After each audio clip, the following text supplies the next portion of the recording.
Life is so busy, if you blink, you can miss something amazing. It's important to take a moment and enjoy what we have and the people around us. I'm Mo Hagan, Chief Operating Officer for CanFit Pro, and welcome to A Moment with Mo, a podcast where I will welcome some incredible guests to talk fitness and nutrition, mindset and self-improvement, setting your goals into action, and much, much more. Now let's get chatting. Hello, everyone, and welcome to A Moment with Mo. This is episode number 13, and our theme today is living your legacy. Traditionally, we hear about legacy as leaving your legacy, and that is leaving behind your contributions and the impact and influence that you make in your life for others that help to shape their present and their future. And I really love the concept of living your legacy, as it is a way to put into practice living on purpose and living your purpose. So it's a bit of a different spin on legacy. It's super powerful these days because more and more we're drawn to those that influence us and help to steer us in the right direction and help give us courage through their own lived experiences on how you too can step into that opportunity to live your purpose, otherwise known as living your why. I've been inspired about this living your legacy for quite some time. And my guest today is famous for telling me, Mo, stop talking about it and let's just do it. So today, I can't think of a better person to discuss living your legacy than the one and only Helen Vanderburg. And I've had the privilege of delving into this extraordinary human's life and story. I've been privileged to call Helen a dear friend for, we're not even sure how many years, but we're going to chat about that. But what I'd love to say before I bring her on to the show today is just a little bit about why Helen is the person to talk about living your legacy. She's a true testament of a life rich in diverse experiences, achievements, contributions, and someone who I believe, and I know for those who know Helen also believe, that she is someone who exemplifies living your legacy. With over 40 years in experience in club business operations, program development, and consulting, Helen has been recognized more times than I even know, and I'm a big fan. I want to highlight just a few. Helen is known as Canada's top fitness educator, the CanFit Pro 2018 Lifetime Achievement Award recipient. She has what we call the IDEA Bookend Awards, Program Director of the Year, Fitness Presenter of the Year. She is a top industry contributor, continues to be decade after decade. That is truly one of a kind. And with a profound commitment to sport, fitness, and empowerment, Helen has crafted a legacy that excels the traditional boundaries. As I mentioned, I've known Helen, and we think it is 1990, could have been sooner, but we're going to chat about our first encounter and many encounters that we've had since. And I do want to say, as I've been saying all year long, it is so important to be at events. You just don't know who you're going to meet. And this is exactly what it means talking to Helen, because my first international conference that I was privileged to go to in 1990 literally changed my life and my career trajectory. And the person I met walking up the escalator in her famous Calgary, as in her cowboy boots, her short denim shorts with white lace, and a brilliant top and jacket, as Helen would always be so fashionably dressed. I want to welcome Helen Vanderburg. Hello. And you are just as fashionably dressed, because one thing you do so well is you teach and jump into an interview and you don't even look like, you just look like you came out of the boutique. Okay, well, I appreciate that, because if you saw the bottom half, you'd know I just finished teaching a class. So there you go. Tights on the bottom, nice top on the top. That's how we roll. That's how we roll. Oh, well, thanks so much for saying yes. And I want to say to all of you, but Helen, I just have to say candidly, the reason I invited you to my podcast is not only are you someone I've loved to have on my show since I started a year ago, well, 11 months ago. But really, this is just a really great opportunity for you and I to catch up because it's Yeah. been a while. It has been a while. And, you're a busy person. I'm a busy person. So I always appreciate the time that we get together, because as you know, and we've been on the road together and we've had the opportunity to sit down to actually some quiet meals sometimes, which was really nice, is that we share very similar ideas. And it's always great to be around like-minded people because that just builds you up when you are with people who are like-minded. And so I love spending time Absolutely. with you. Oh, thank you. And the same goes to you. And because you are a trainer of leadership, and you know that we want to be in the room with those who not only lift us up, but also give us courage to step into opportunities. And Mhm. you've been that for me for all the decades. And we got to figure this one out. So Yeah. first of all, before we jump into your sport, your incredible story of your world renowned Mhm. sport of synchronized swimming, something you might not know that connects us. I'll tell you in a moment. I just want to say, was it 1990 where I met you at the IDEA conference in San Diego? It was San Diego. And the famous outfit you're talking about was, the 80s. It was definitely the 80s. It was all about the short shorts and the lace and the Madonna. I was trying to be a Madonna lookalike, truly. Well, you are famous for dressing fashionably, not only with the times, but to bring back the trends and make them new again. I do have to say that. I saw you at the Asia Fit event, and you were in costume there as well for their Mhm. Saturday party, which I terribly missed not I being know. there. Well, you know me, I'll never miss an opportunity to dress up. Absolutely. All right. Well, listen, I want to take us back a bit. One thing you might not know, and I didn't really connect the dates, therefore the dots, Mm. but I suddenly fell in love with the sport of synchronized swimming. I wasn't even a good swimmer, but it was such a hot sport in the 80s when I was in university. And I Mhm. decided to try out for the synchronized swimming team at my university, Western. And they gave some, like, first of all, jump in the pool and swim so many lengths, which I didn't even understand the lingo, but I wanted to be a synchro swimmer. And why? Well, let me tell you, everyone that's listening and watching, this is why. Helen, you were the first non-American to win the world synchronized swimming championships at both the solo and the duo events at the 1978 World Aquatic Championships in West Berlin. Then you went on to win gold in both the solo and duet at the 1979 Pan American Games. Then you received Canada's Outstanding Female Athlete of the Year in 1979, then elected to the Canadian Sports Hall of Fame in 1983. That was the year I swam the All Ontario Synchronized Swimming Championships in duet. And then in 1985, you were inducted into the International Swimming Hall of Fame. Whew. And I heard all about this Helen Vanderburg, why you were all over the news as the first non-American, therefore, and not to mention non-American, you were a Canadian winning the Mhm. world championships. Yeah. So I wanted to ask you, and you've told me, because you talked about your preparing for the world championships and what you had to overcome, the challenges, one being your in here mindset, belief, right? You had a Yeah. lot of pressure as a Canadian to win the world championships. What were some of the challenges you faced at the time, and how did you overcome them? Mhm. And then I want to talk about your thoughts around how you inspired synchronized swimming to become an Olympic sport. But let's start about challenge, and then we can talk about change.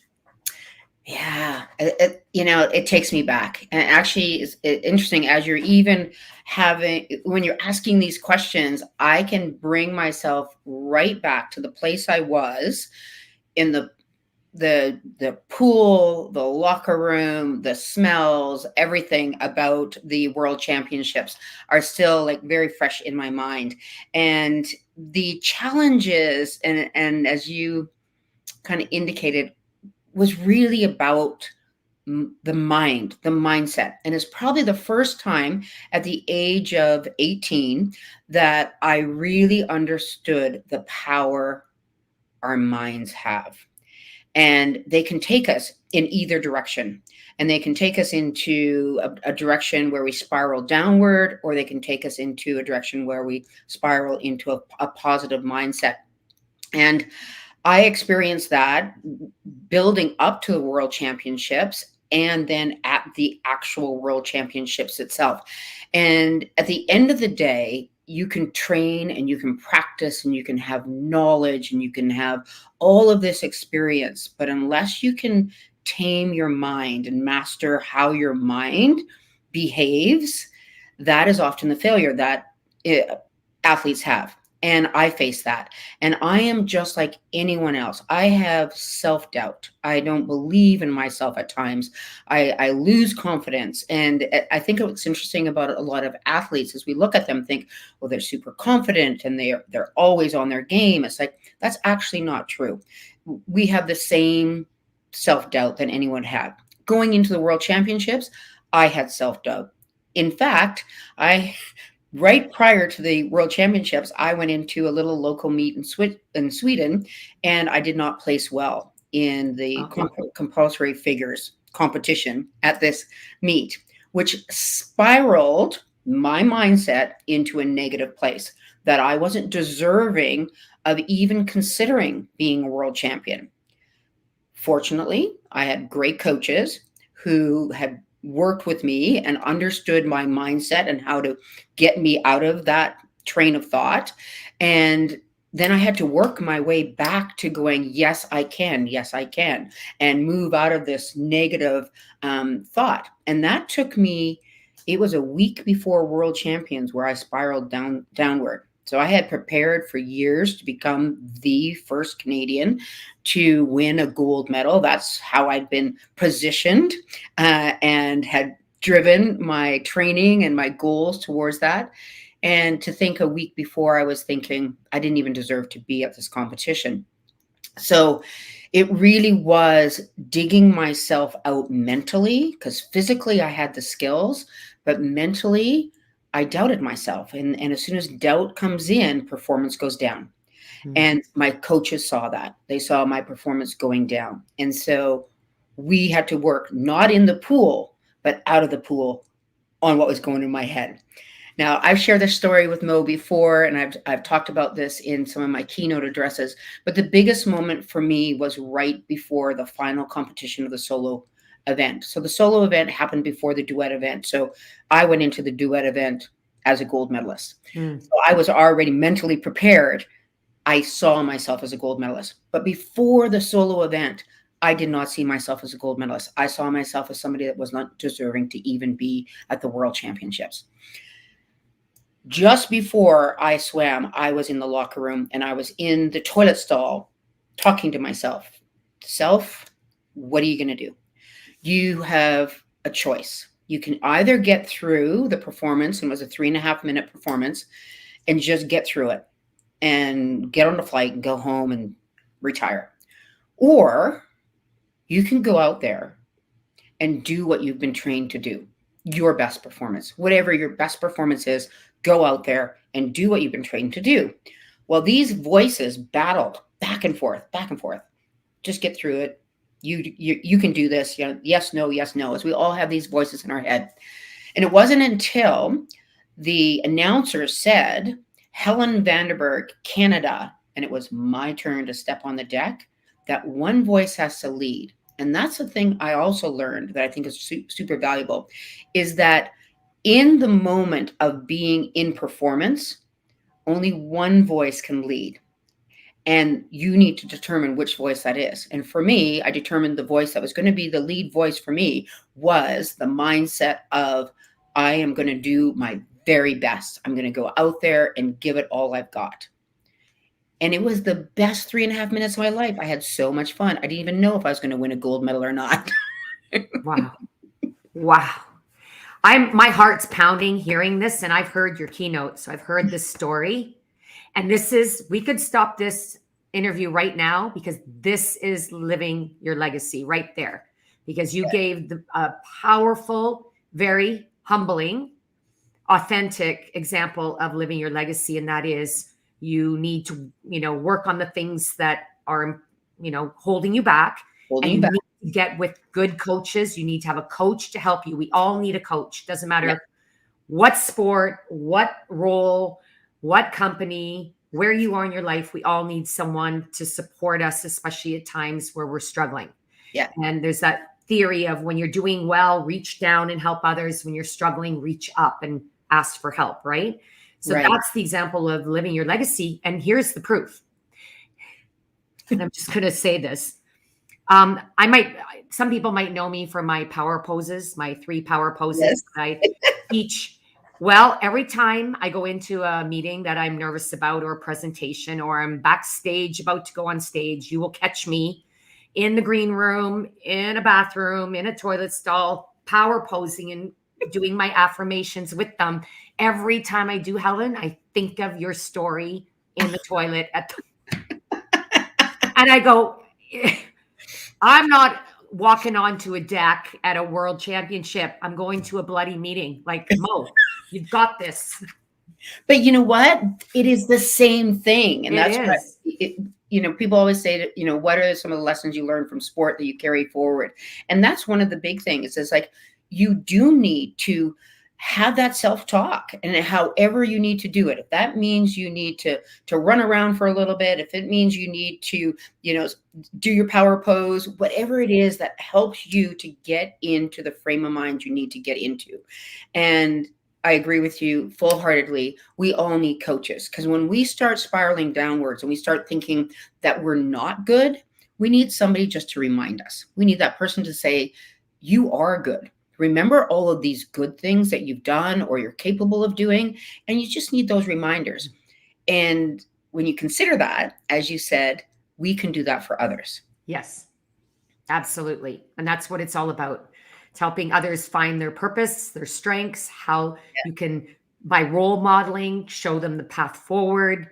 And that's what it's all about. And why wait till your life is over for others to go, wow, I learned a lot from Helen, and I'm going to apply what I've learned. Instead, after Helen leaves this life, I'm going to represent Helen's teachings by showing others the way, like pay it forward. So that's what I hope that we're doing here today. I would love to get in your mind and ask you, because I don't think I've ever asked you this, is what does it mean to you to know that you contributed to the sport of synchronized swimming becoming an Olympic sport? Because it did, starting in 1984, and you were involved still in synchro, or I believe, tell us when you retired from the sport, but I think it was around after it launched or just before it became an Olympic sport. What does that mean to you to know that you participated on lifting the sport up? Interesting that you should ask that question. Is that when I was competing, and why I got to where I was, and I'll just share this story. It's a little bit of a sidebar, is that I truly am competitive with myself. I want to be the best that I can be. And so in my journey in competition, I never saw myself as a world champion, an Olympian, or any of those things. I just wanted to be really good. And every time I took the next step, and think about this when you're talking about goal setting for yourself or for clients that you work with, is like, when I took the next step, it just gave me confidence to then go to the next step, to say, oh, I could be even better, or I can be even better. I can improve that. I got to this place, but, oh, I could be better. So I kept just, stepping up, stepping up, and stepping up until I got to this place where I was like, I'm a world champion. And in that process, the Olympic Games became an opportunity for synchronized swimming. And it was right before the World Championships that the Olympic Committee recognized that synchronized swimming was a sport. Prior to that, synchronized swimming was thought to be artistic and not necessarily a sport. And so my final years of swimming were all about it needs to be powerful. We need to be athletic in the water. We need to get rid of the idea that we're just floating and looking pretty in the water, and that we actually are strong athletes. And we weren't recognized as strong athletes until the last few years of my time in swimming. And it was just prior to the World Championships that the OFC said that synchronized swimming would be a demonstration sport in the 1980 Olympics, and then come into the Olympics for 1984. Yeah. Wow. Now we all remember what happened in 1980. Canadian boycott. Yeah. So the Canadian boycott in 1980, my opportunity would have been not to be a competitor, but to be as a demonstration sport, which for me was huge. We got our way into the Olympics. We were now stepping in and being recognized as a sport rather than being artistic. Wow. I didn't put that together. The reason I know we boycotted is I was a big follower of Olympians, and that year had the opportunity of going to one of the Olympics. But my boss, your dear friend David Patchell-Evans, was also to be at that Olympics for rowing. That's right. So yes, we boycotted. I can't even remember what the argument was about, but politics. It was an argument of some sort. Yeah. And the Olympics was canceled. And my coach actually sat me down right after that, and she said, Helen, you could reign the world for 4 more years. This is what came out of her mouth. She said, you could reign the world for 4 more years. There's nobody who can touch you right now.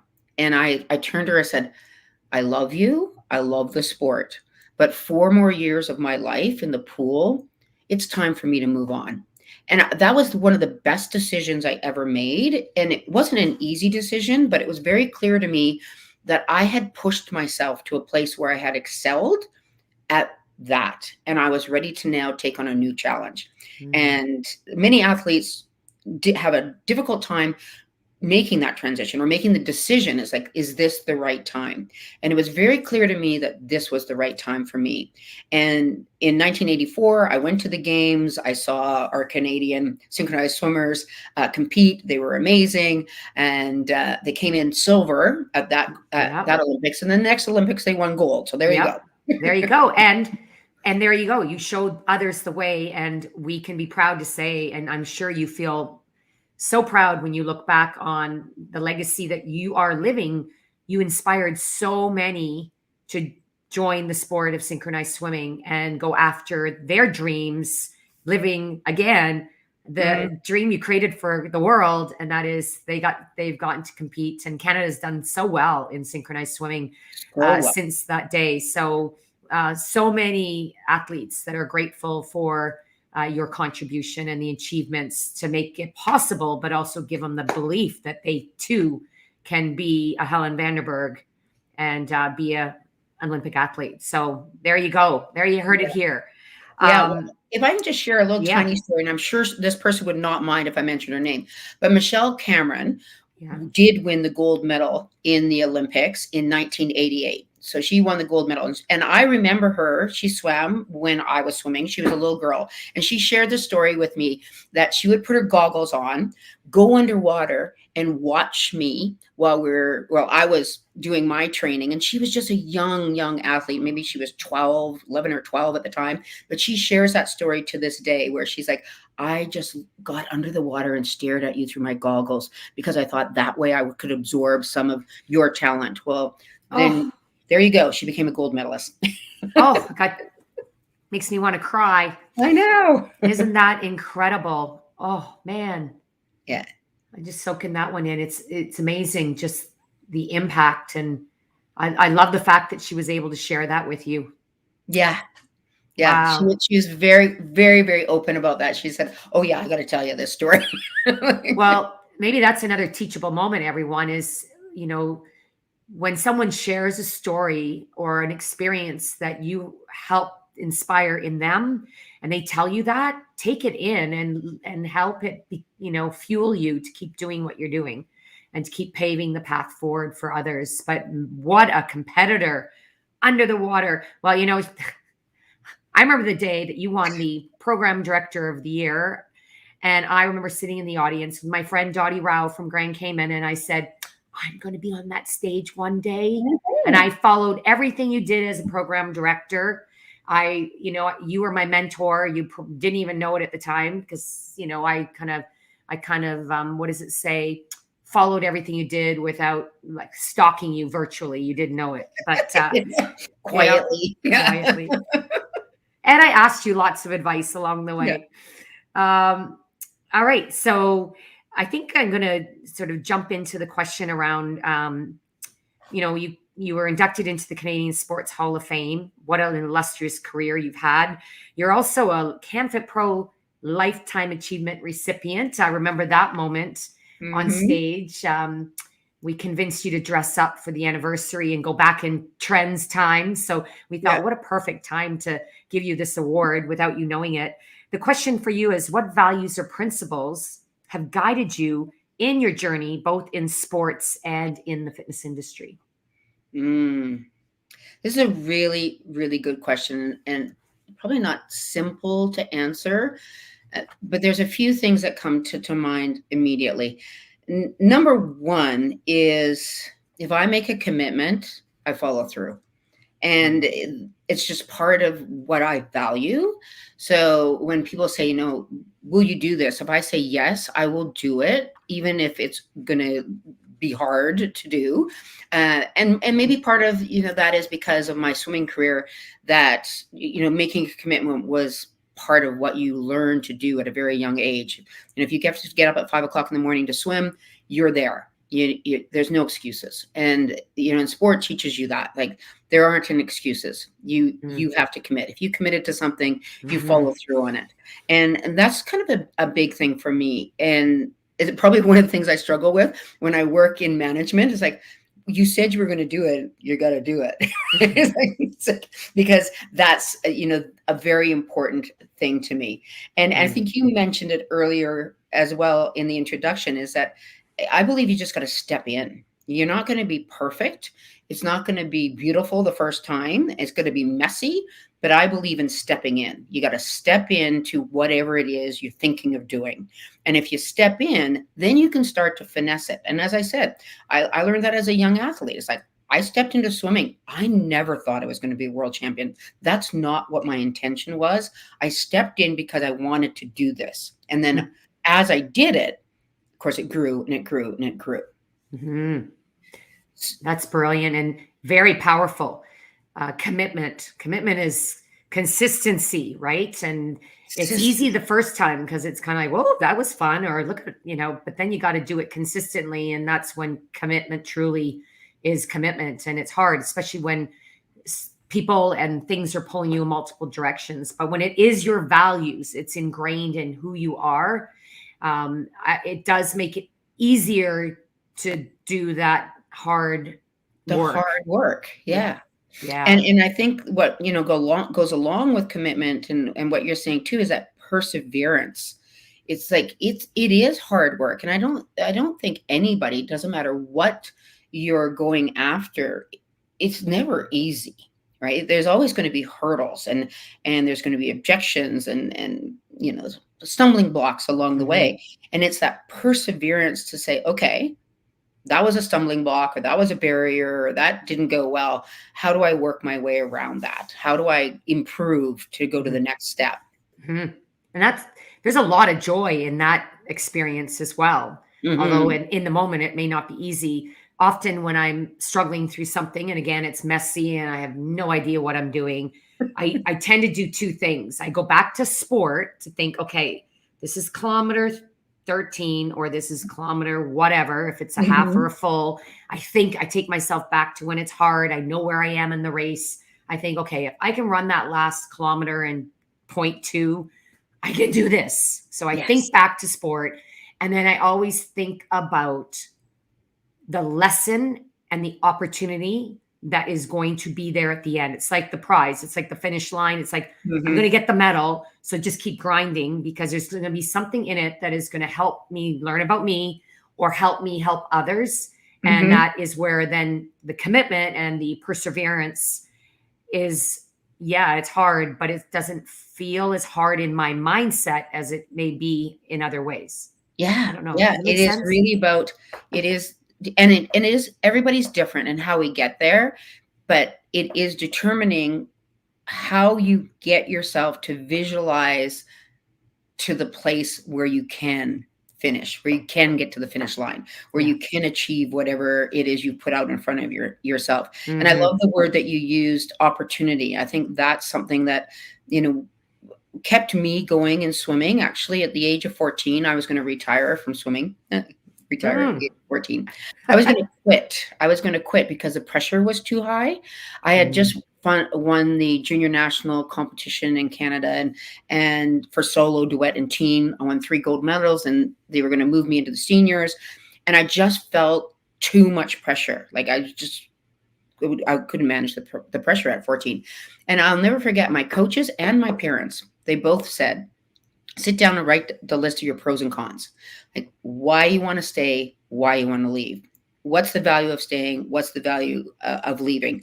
And that process for me showed the opportunity that Oh, I had an opportunity to do something that was uniquely different if I continued on with my swimming career. And I had the opportunity to see where it could take me. And whereas if I retired at the age of 14, that opportunity was no longer there. And so I remember looking at the list going, opportunity. I'm going to mhm. take the opportunity. Wow. My mom taught me that as well. I wrote so many pros and cons lists. Yes. And whenever I struggled through, when I wanted to quit synchro, quit Yeah. school, quit. I should have used that earlier this week. It would have helped me because I wanted to quit a few times over a few issues, but I did persevere and I was committed, probably because I really want my iPhone to work. Yeah. So there you go. But that is a good life lesson as well, and one that we both learned from our parents and perhaps and your coach. Yeah. Um, and good thing that we got that. I mean, sometimes it's as simple as just going through that exercise and Mhm. allowing and the fact that you figured it out for yourself and you saw the opportunity for yourself, because that's what injected the motivation for you then to continue on despite the pressure. Yeah, Yeah. we got to figure it out ourselves We sometimes, but do, it's and sometimes and that's why I think journaling is really valuable for people as well. We just when we get into the chaos in our mind and it gets really messy in our head and we can't kind of see, as I say, the forest through the trees, or is that how the saying goes? yeah. We just can't see it. And then when you write it down, it just helps you to get that clarity, that it cleans up your thoughts a little bit. Mm. Where you're like, oh, okay, I got a little bit more clarity now than I had before. Another great tip, journaling. Very Mm. good. I love journaling. I am in the process of learning how to be a better journaling person, but I love it for the end of a week and the start of a week. Mm. Yeah. So I'm good at the bookends. I'm going to be better in the middle very soon because I just learned the value of that from you. So at the very beginning, I defined why we're here as my intrigue around the power of living your legacy versus leaving a legacy. Mm. In the context of living your legacy, how would you define that, Helen? Or what does it mean to you personally? I love the idea of living your legacy. And I completely agree with you in what you said as far as we think of legacy after we've left. And we have an opportunity, there's that word again, an opportunity while we're here to affect and change the world, however it is you want to. And something that I was thinking about while we were talking earlier is the whole concept of the ripple effect. And I go back to Michelle Cameron with her goggles under the water watching me swim. I had no idea she was doing that. She was gaining something from that. And it wasn't until years later that I realized how I had impacted her life. And we don't know how we impact the world around us. So, one of the things that comes to mind when you're saying living your purpose, your legacy, is consider every action you do every day, because that is your legacy. As human beings, we are laying down our legacy every moment, right? With every action that we're doing, because that action has a reaction. And it doesn't matter if it's a reaction with another person, a reaction to the environment, whatever it is, we affect the world in everything that we're doing. And that's living our legacy in this moment. And so even when you asked me to do this podcast, it got me thinking about, am I doing it regularly enough? Am I living the legacy that I want to leave every moment? And there's times where I'm going to say, no, I'm not. I'm not that person. But it's good to bring it back to the forefront of my mind to go, am I living the legacy I want? Am I living with kindness? Am I being kind to people? That's one of the values I think is super important. And am I being good? Am I being good? And whatever that is in your definition, am I inspiring others? All these kinds of words come to me as far as living the legacy in the moment, living it. Yeah. Ooh, I was sitting here thinking about that. You just shared a really valuable lesson. And as a physiotherapist, I'm just going to say that is such listening to you reflect on what living your legacy means. And that is how you, and the ripple effect that every action creates a reaction. I think to myself, it made me really go back in my mind quickly in my head and ask myself, okay, Monday, was I living my Tuesday, Wednesday? And I honestly can say to all of you that I would love to repeat this week. I'm just saying, and thank you, because we're human, so we're not perfect. We're human.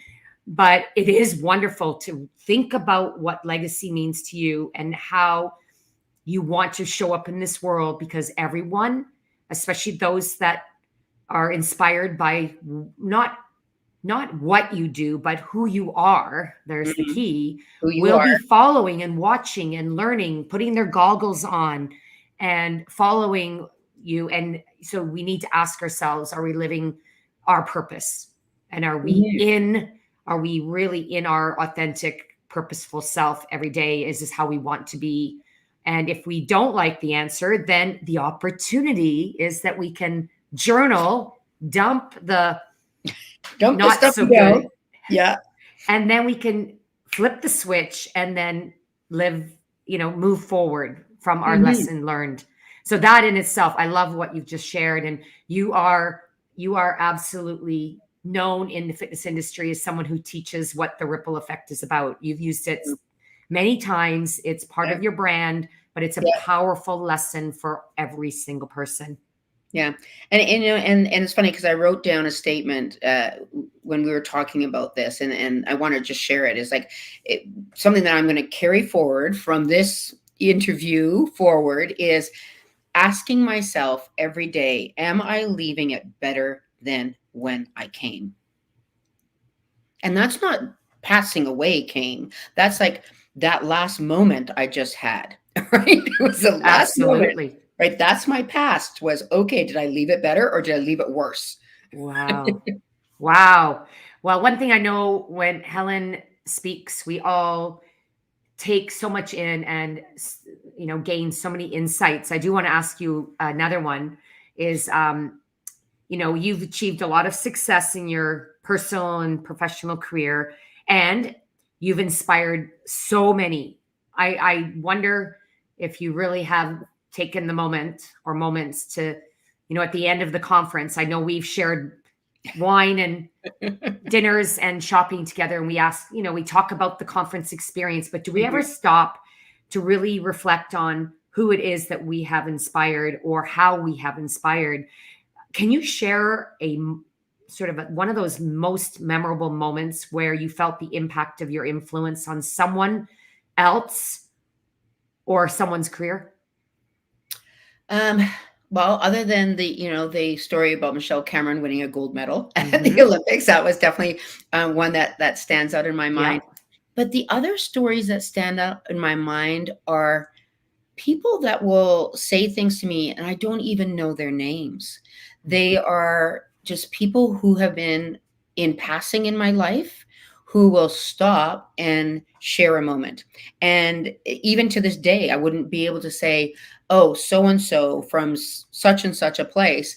it was just a person who, during my journey of life, we crossed paths. And during that crossing of a path, there was a word spoken or a statement made or an inspiration that was given that changed the trajectory of that person's life. And I've had people come up to me. I've had people come up to me at CamFit Pro conventions and said that I did change their life. You know, that they were struggling with something, and something I said moved them into a positive direction, and they moved out of a negative situation that they were in. And and truly, it's people that I wouldn't even have known that I had met in the past that would share these stories, and I'd be like, wow, that thank You you. didn't. You didn't. Yeah. Thank you. Ben, that's why I probably feel so strongly about the ripple effect, because it's just often you don't even know. It could be as simple as you smiled at somebody when they really needed a smile that day, Mhm. and that changed something for them. That truly is the ripple effect. We don't always see when we skip the stone in the water. We see that first couple skips, but we may not even see the ripples or underneath the water where the stone continues to go. You just Yeah. have to know that we threw that stone and we gave, we sparked something. We sparked Yeah. something for Yeah. someone. And and for me, I wouldn't even know. I would not know. I would Yeah. not know who I've affected over time, unless they, would share Yeah. it. So, Michelle did, yeah. or you Yeah. are in this conversation today. Yeah. And that's always, so nice to hear.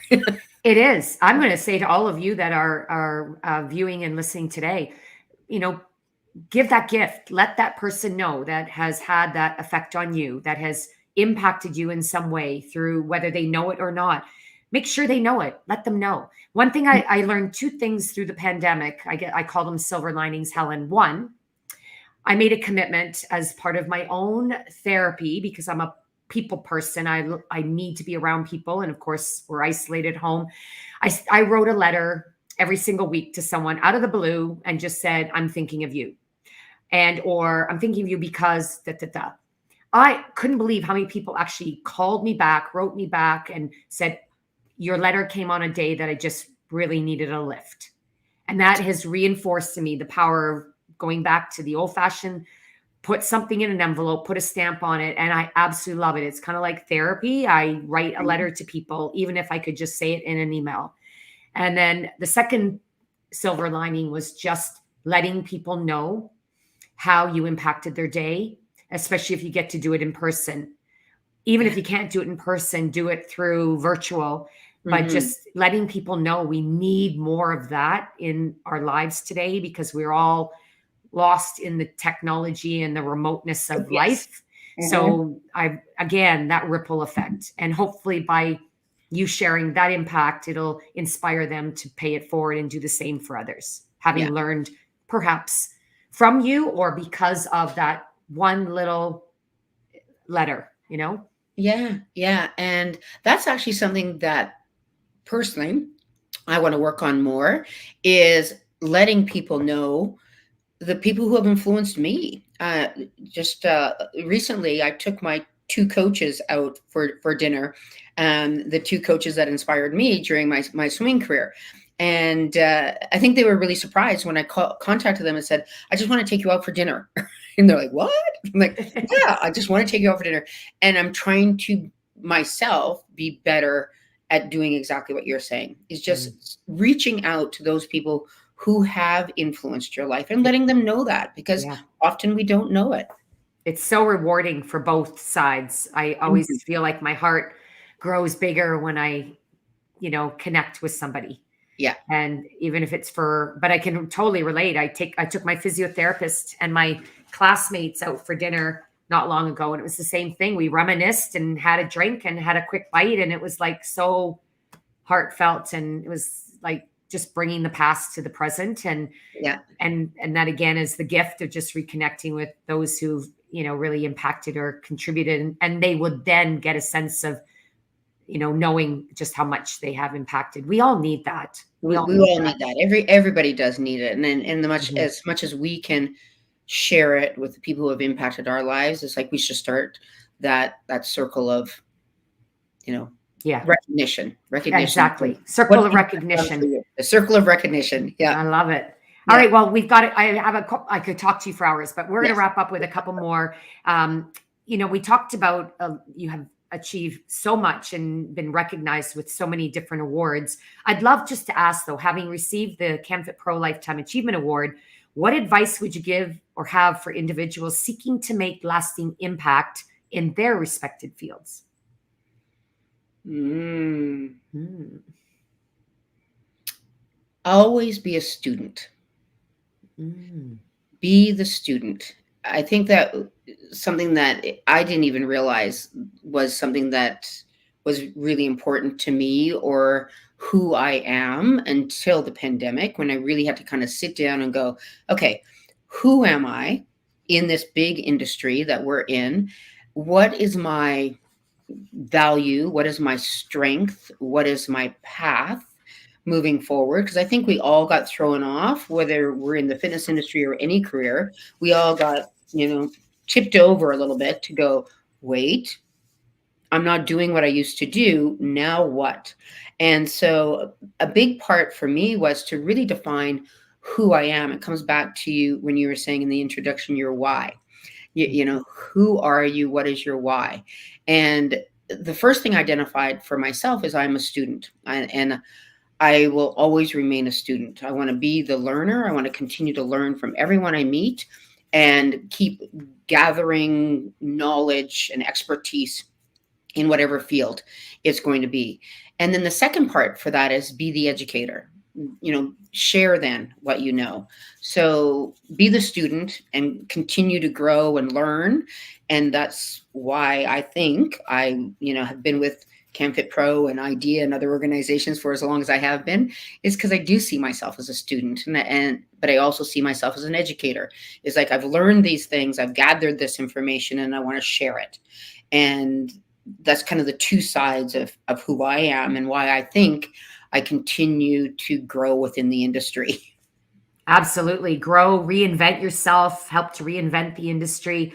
Perfect segue to the question of having, birthed the sport of synchronized swimming, having grown the fitness industry for 4 decades, and as both a student and an educator, what have you learned most recently about the sport and about the fitness industry that you can tell us in terms of future trends?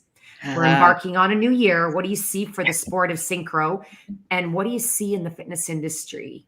mm, oh, the crystal ball. If I had the crystal I ball and I know.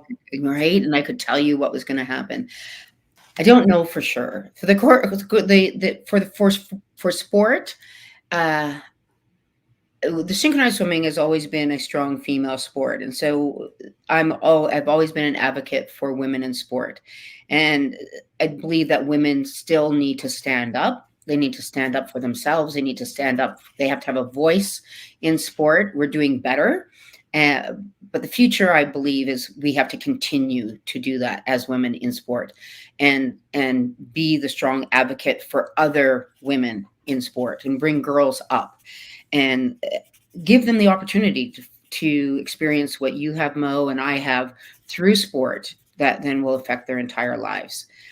So that's from the sports perspective. From the fitness perspective, I think we're in a huge time of change. And people need us more than they've ever needed us before. We've always known that we are part of the health and wellness equation. We, as in the fitness professionals, have always known that, but we've never been recognized for that. And I do think we need to have a bigger voice in that arena, in that we are a big part of mental health. We are a big part of people's well being. We create communities where people are lonely, people are suffering from loneliness after the pandemic and they've not come out of their shells yet. We create those environments. We are the facilitators of positive environments for people. So I think a pathway or a journey that I see us in the fitness industry taking is that health and wellness approach. And I know that we've talked about it. Visually, we still see on social media, everybody's flaunting their most beautiful body.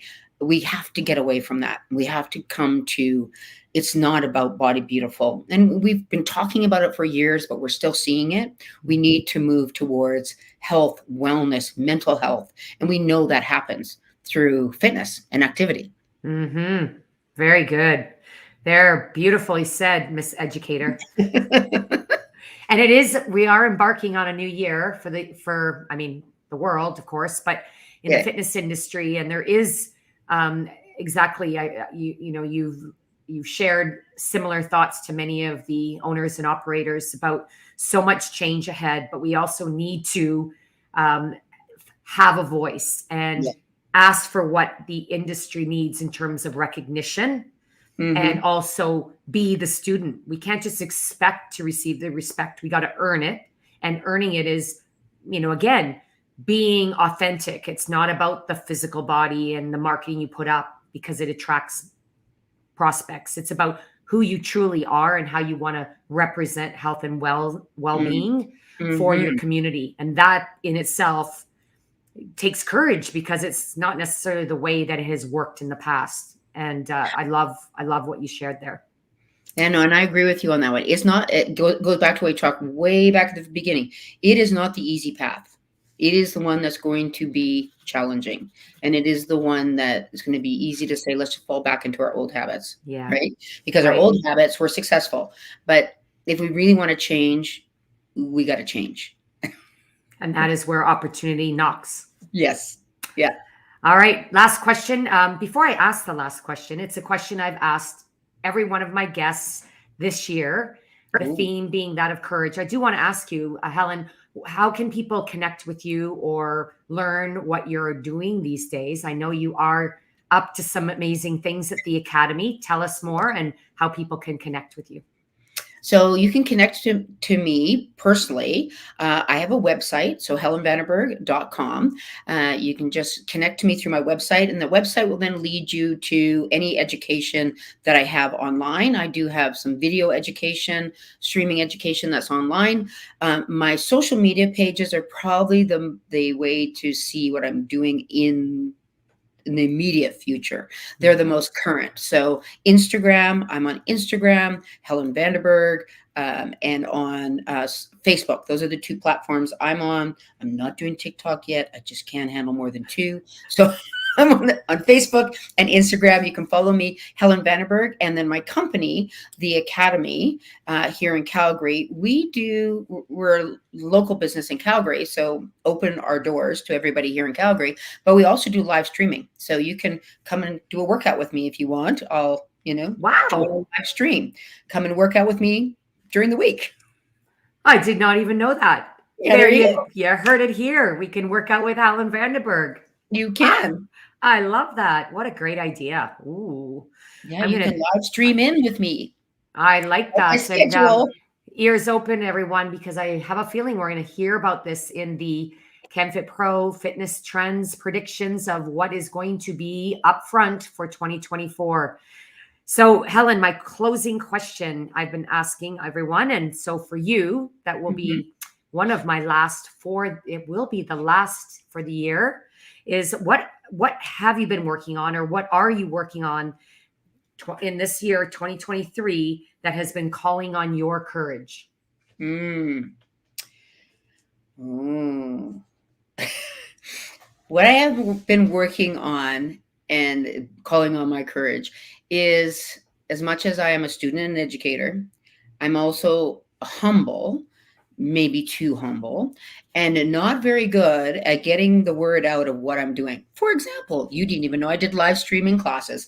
So one of my big goals is just to let people know that I am available, that I'm accessible, whether that is like, if you need to talk to me and ask a question, or whether it is you need me to come and do an education session for you.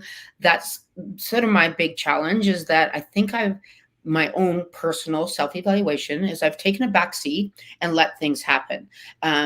Moving forward, I want to step into that educator role, that I'm Mm, available to people. Yeah. wow. Wow. That's amazing. I love that. Great answer.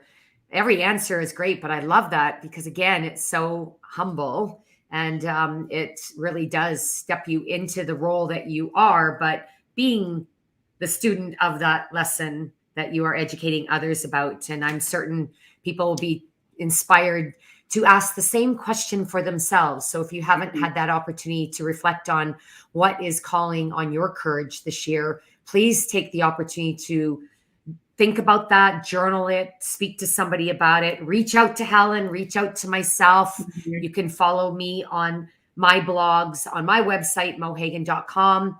Of course, the podcast, this is lucky number 13. And wow, it's not only been lucky, but rich with conversation and experiences. Truly an example of what living your legacy is all about. So, Helen, on behalf of me and my community, thank you so much for being here today. It's truly, it's been amazing. And the only thing that is missing that we've done when we get together and chat in the otherwise is that glass of vino.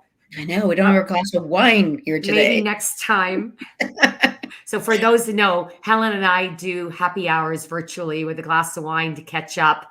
Yeah, And it's a great way that we can sort of share experiences and lend advice and serve our purpose, right? Because I absolutely. always love reaching out and asking you what you're Yeah. up to and what you've learned, because it helps me to understand that it's okay to not know what the heck you're doing sometimes. Because you know, if Helen doesn't know sometimes what she's doing, then I must be okay. I There you go. I'm truly, truly grateful. Thank you so much. And I I'm know not going to let everyone. you go quite yet, Mo. You're not going quite yet. I need to have a final word, and Oh, that we need to give Mo Hagan recognition for what she's giving to all of you, because being able to take the time to bring on the guests and ask these questions and then have a place for us to go and be inspired by other people. So thank you for being a leader in sharing, and you've always been so good at this of being an instigator of bringing people together. So thank mm, you. thank you. I'm an instigator. I like You that. are an instigator of bringing people together. Thank you, Helen. I love you. Thank you, everyone, for being here. And until next time, get out there, live your legacy.